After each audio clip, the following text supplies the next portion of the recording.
Good afternoon. Welcome back. I would like to thank KGA and ATC for giving me this opportunity to talk about endoscopic resection and how we improve the outcome of the endoscopic resection. Today we're going to talk about how you can approach the endoscopic resection and make it more efficient, safe, and reaching the best outcome without complication, without recurrence, and managing the right polyp by the right technique. This is the ESGE guideline. Contain all the basic principles and the algorithm, and the new version will come soon, and we will update you soon. You know that the polyp, we have these pedunculated polyp according to Paris classification and the sessile polyp.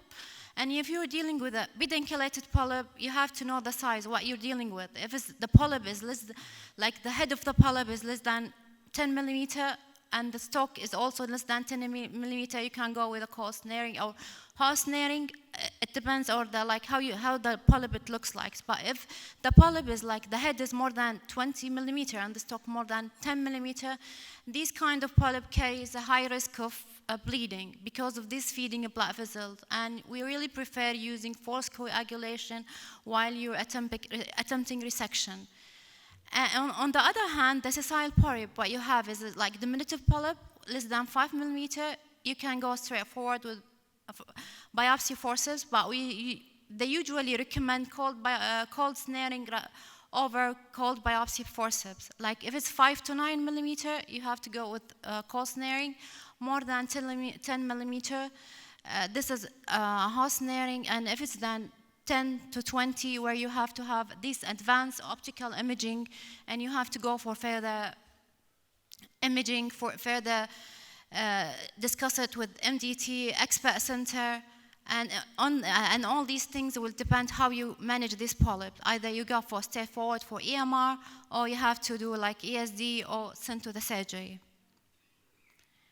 These are the basic principles when you are resecting any endoscopy. You should put in mind that you don't have to attempt to resect any cancer. And if you have a little doubt of that these polyps contain any cancerous tissue, you have to take in consideration that you shouldn't cut these things in multiple pieces and bits. You should send these kind of polyp to an expert center where they can deal with it and take it en bloc to avoid surgery. And please don't start and abort the case, because it's going to be a nightmare for the endoscopy who was planning to resect these polyps, because you will just become a mess, like a lot of fibrosis, and even they cannot decide if this lesion is resectable or not resectable. And these lesions should be like quick as you can, comfortable for yourself and for your patient, and avoiding the risk of complication in form of bleeding and perforation. This is what you should have. This is we call it like toys, or the kit that you should have in every endoscopy unit should have all these tools. And I want to tell you that now CO2 is a mandatory, and unfortunately in Kuwait some units they still have using air instead of CO2, like water jet, dithermy machine. Like I'm really glad that our unit have the Vio 3, which is a smart airby machine. Distal adjustment, core grasper, and what you need to do is just make sure that all these kits and tools are available before you start your endoscopic resection. The dithermy machine, we are always aware that once you start resection that you might need the dithermy machine, and the blue paddle is all for coagulation. All of us know that is for coagulation, to deliver the coagulation, and the yellow paddle is for cut. And the effect is influence the intensity and the depth of coagulation. But we all of us, I don't know, some people they get mixed ideas about what they use. We have different settings for different procedures. Like for any, as I said before, like for any pedunculated polyp, it's always good to use forced coagulation, as the bleeding vessels, it carries high risk of bleeding after resection. For like sessile polyp, we use endocut Q. Like for ESD, with the mucosal incision, I use endocut I, and sometimes I use endocut Q in case of I'm working like in the stomach, on the rectum. For the trimming and submucosal dissection, we use the Swift. But nowadays, the ARB come with very, I call it novel settings, was called precise sect, which is very smart, where you can dissect, and in case if it's like dealing or passing it through blood vessels, it deliver a lot of coagulation rather than dissection. It's very important that we don't need to do ESD for sessile serrated polyp. We can do cold EMR instead of hot EMR. Having the knowledge when we have such technique, it helps us to just decide the right tool, the right technique for the right polyps. And now we have variety of resection, like we have these cold EMR, hot EMR, we're working underwater, and ESD.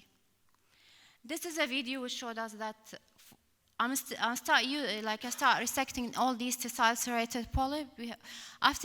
This is kind of tricky polyps, which is not easy to find, because it's always like what helps us to find these polyps. You can find it always is covered with a mucus cap, with a radial border, having all these lacy blood vessels.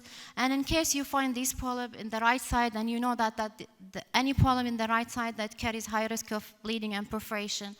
And I usually inject this polyp to dilate the lesion, because these kind of polyp is very difficult to know where it does start and when does it end. As I start with taking the normal rim of the mucosa, start dissecting with a cold snaring without using any dithermy, and it's really effective. And I start, even if any sessile serrated polyp, even if it's more than 20 millimeter, I use cold snaring. And this is the base, which looks really nice. This is an RCT study of sessile serrated polyp with a cold EMR, large series study which published in GIE, showed that the cold EMR is a safe and effective method for the removal of large sessile serrated polyp more than 20 millimeter. And surprisingly enough, it showed that the recurrence rate is very low, less than 1.2%.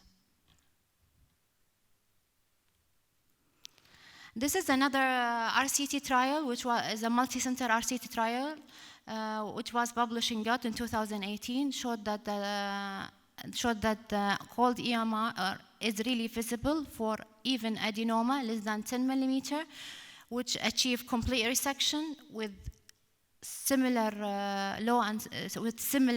outcome as good as the hot EMR, and is faster, and even you don't need an injection. Like what we conclude that the cold EMR is really visible for all polyps less than 10 millimeter, and for all sessile serrated polyp in the right colon. For the hot EMR, now for the adenoma more than 20 millimeter, we need an RCT trial to just apply these kind of a procedure for the adenomatous polyp. And these hot EMR need at least a good, as I mentioned before, they need a good tools with the skills acquisition and injection. And this is the basic tip before you start any resection. Like, you have to have the right scope, the right team, the right injection solution, position the polyp on the right place, and have a good lift before you start a resection. And sometimes they send me any polyp or lesion. They told me it's not lifting. And sometimes it's not about not lifting. It's about how you lift and try to lift the lesion. Is where to start, from the anal side or the cecal side. What you need is just to bring the polyp to you, not away from you. Like in case of any polyp, just behind the fold and things. What you need, you have to go to behind the polyp and lift it to bring the polyp toward you, not away from you. And the technique that you're using, you should go like a 45-degree, push the needle and start injection till you are in the right place in the submucosa, until you see the elevation that give you the nice flip. And the volume, it shouldn't be like too much or very little. And the type of solution you're using, normal saline is as effective as any other colloid solution, but the good things about the colloid solution that it stays longer and you feel that it gives you a good cushions. That's why I'm usually using gel fusion rather than normal saline during dissection and resection. This is a video to show you how we inject sometimes. As I told you, sometimes you need to inject from the anal side, but in case of this polyp, I have to go at the cecal side behind the polyp and start injection to bring the polyp toward me, not away from me. Like if I go just straight forehead and injecting from the anal side, the polyp will go away from me and it will be difficult to resect this kind of lesion.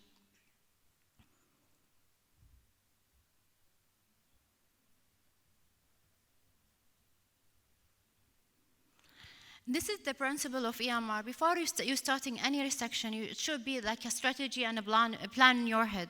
What you're gonna do? Are you gonna start from right to left, left to right, anal side to the cecal side, from like cecal side to the anal side? You should put a plan and strategy in your head. And if you have like a large big nodule that you were suspicious about it and think you should take this kind of lesion first before you start resecting the rest of the lesion. Put the lesion at 6 o'clock if you can, and start injection, as I told you before, from like the cecal side to bring the lesion toward you. And if it's straightforward, straight forward, and just you have to go forward, just inject on the anal side.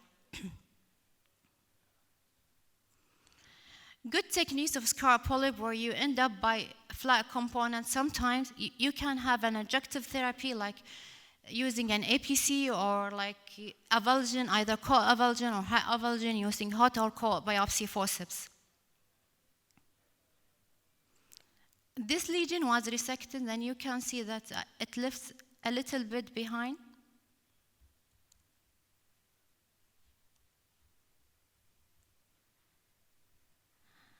This is a multi-center RCT trial which was published by Sydney Group, showed that using snare soft tip coagulation 80 watt showed that the recurrence decreased from 20% to 5.8%. And this is the video to show you how we're using the tip of the snare of the soft tip coagulation.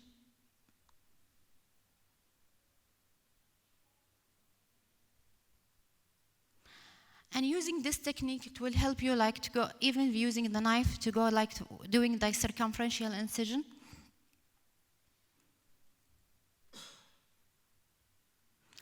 This is another study which was published, similar to soft tip coagulation, that showed even APC ablation can reduce the risk of recurrence. Underwater EMR, I really like it for especially scar polyp, previously resected. This polyp would kind of like big nodules, because these kind of nodules carries risk of fibrosis underneath. Like doing the colonoscopy fully underwater, I switch the air or the CO2 off, like and inject using the hot snare. As I told you before, you try to place the lesion at 6 o'clock if you try. If you cannot, you just make the scope without any looping, straightforward scope. Start with the normal rim of the mucosa. And don't use bigger snares. Sometimes, like I have seen some gastroenterologists, they like to use like 30 millimeter and 25 millimeter snare. I usually, the largest snare I'll go for it is 20 millimeter if I'm performing EMR. And start bit by bit taking. As I told you, when you start with the normal cuff of the mucosa, go bit by bit. Place your snare in the groove that you created before. Take the other bite and make sure that you don't leave any island behind, because all these increase the risk of recurrence. And this is a meta-analysis and systematic review showed that the underwater, as compared to the conventional endoscopic resection, has a lower rate of recurrence and complication, and you can achieve en bloc resection. The ESD challenges that we we face. Like we always worried about risk of perforation because we don't have, sometimes we lack of traction. There is always a risk of bleeding, and sometimes we have faced such challenges, especially if the case like if other gastroenterologists attempt the resection, it carries a high risk of fibrosis, which makes you really difficult to attempt the resection again. This is another appendiceal orifice lesion, which we have found, but this time we haven't used any traction device, but I used a knife-assisted resection, where we mark the lesion to know all the borders and delineate the region clearly. Then we start with the circumferential incision, injection, try to lift the lesion to see the good lift that we achieve. Start with a circumferential incision, and again I lift again because sometimes it's very difficult to lift the lesion at the appendiceal orifice because of you can see that's a lot of fibrosis. You don't achieve the good lift that you achieve in the rest of the colon. Then we place the snare around it and take it off.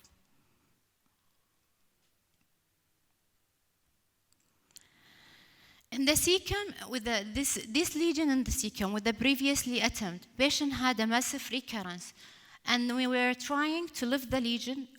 We're cutting the normal mucosa. As you can see here, you cannot see any lift. When you're trying to lift you lift the normal mucosa, but the lesion itself you cannot lift it. That's why we were using the knife-assisted resection, and the reported sensitivity and specificity of these kind of attempt of resection is more than 90% of achieving en-bloc resection, which was reported by a Portsmouth group and showed that the cure rate is 90%. In ESD with hybrid knife, I just want to show you, like Irby, they came with this. We can call it a novel technique because it's really, as you can see here, I did not use any injection to lift this lesion. You can use the lift with the same device. You don't have to take in and out, putting injection, taking out the injection, putting the needle again. You can lift with the same device, dissect and inject and dissect. And you can see here, is it very safe to use the hybrid knife, would give you really a good lift. When you see this a good lift, you feel very safe that we have a good cushion separating the submucosa from the muscle, and you start with this submucosal dissection and trimming. And here we were using swift coagulation to dissect this lesion. And as I told you before, for the mucosal incision, I usually use endocut eye.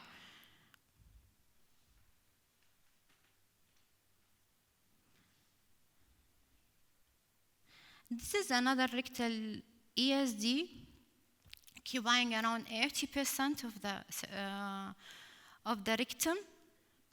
And such lesion, it might take a lot of time, but with hybrid knife, it's very nice. And the good things about hybrid knife, as I told you before, you don't need to take it out and put the injection and re-inject again, take the needle out, suck. You can do everything while the knife in. And here I was using the precise sect, and I told you this is a novel settings. It can differentiate between the submucosa and blood vessels and deliver a lot of dithermy and coagulation while you're facing these big blood vessels. At the rectum is, the rectum has a rich blood supply. And you can see here, you have this, you can inject with this kind of knife, and it gives you not the regular lift as with the normal injection. It gives you really a good lift while you have these kind of knives. And the good things about hybrid knife as well is have the ball where you can coagulate, and you don't have to take it out and bring the co-grasper.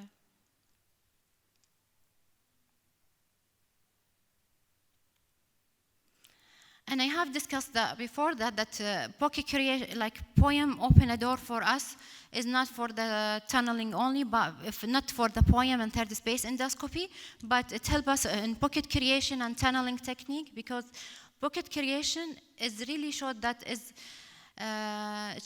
easier and safe to perform rather than the conventional ESD. Like you start with a small incision, mucosal incision, open the pocket or the tunnel, and you can just go underneath it, and you have this nice tunneling where you can go and you can retroflect, and then you dissect the mucosa after that. Where you're using traction device, we know that the procedure time, the procedure time will become less and become safer by using all these traction device. And this is another study which was published by the Japanese group. It showed that the reduction in the procedure time by using all these traction techniques by 50%.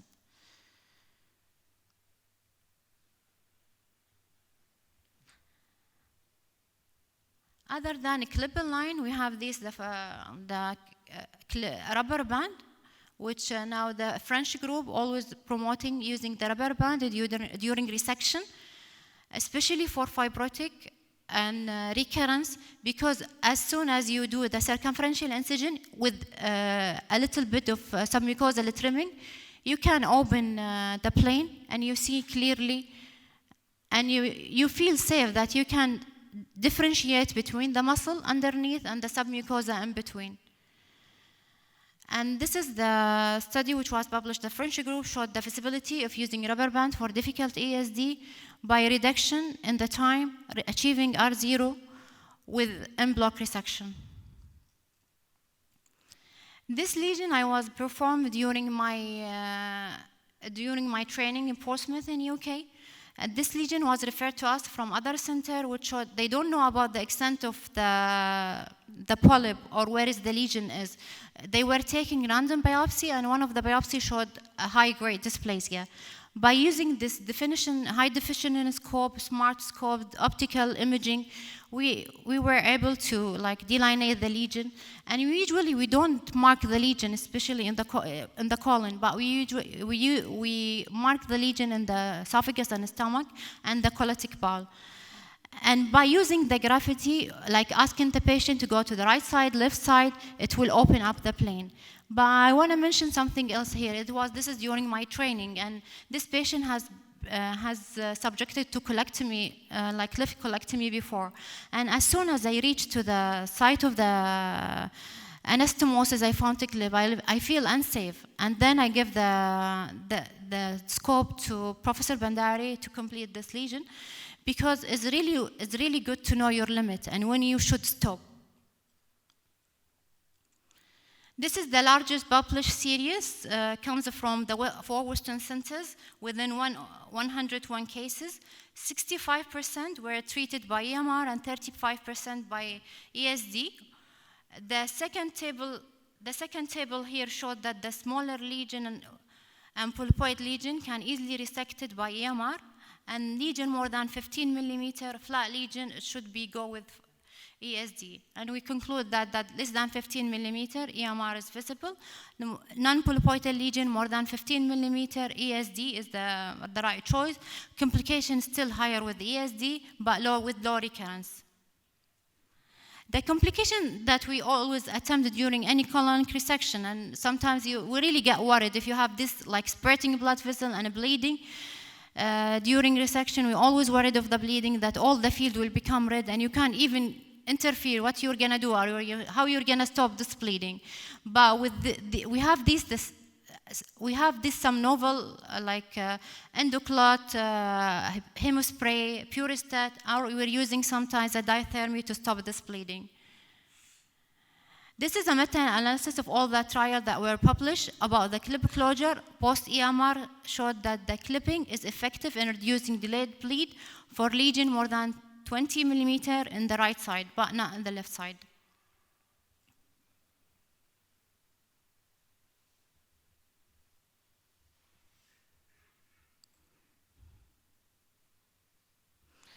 A Puristat is a novel technique, and we start using it. I start using it for all my ESD defect to decrease the risk of post-resection bleeding, and sometimes I use it during the resection, like for intra-procedural bleed, because it's very transparent, easy to use.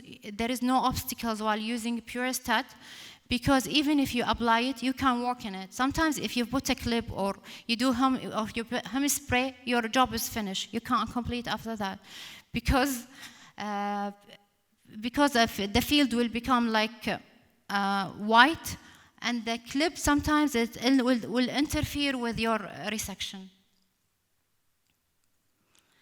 This is the first RCT trial. I was lucky to participate in this trial during my training in Portsmouth, and showed that Purestat can reduce the dithermy to treat bleeding during ESD by 90%, as well as help and enhance the wound healing. This is the ESD related bleed. Here where the first video showed that we can use Purestat during bleeding. But sometimes you have this spurter bleed that you can't stop it by Purestat. Here where you need like to apply a dithermy machine and use a co-grasper.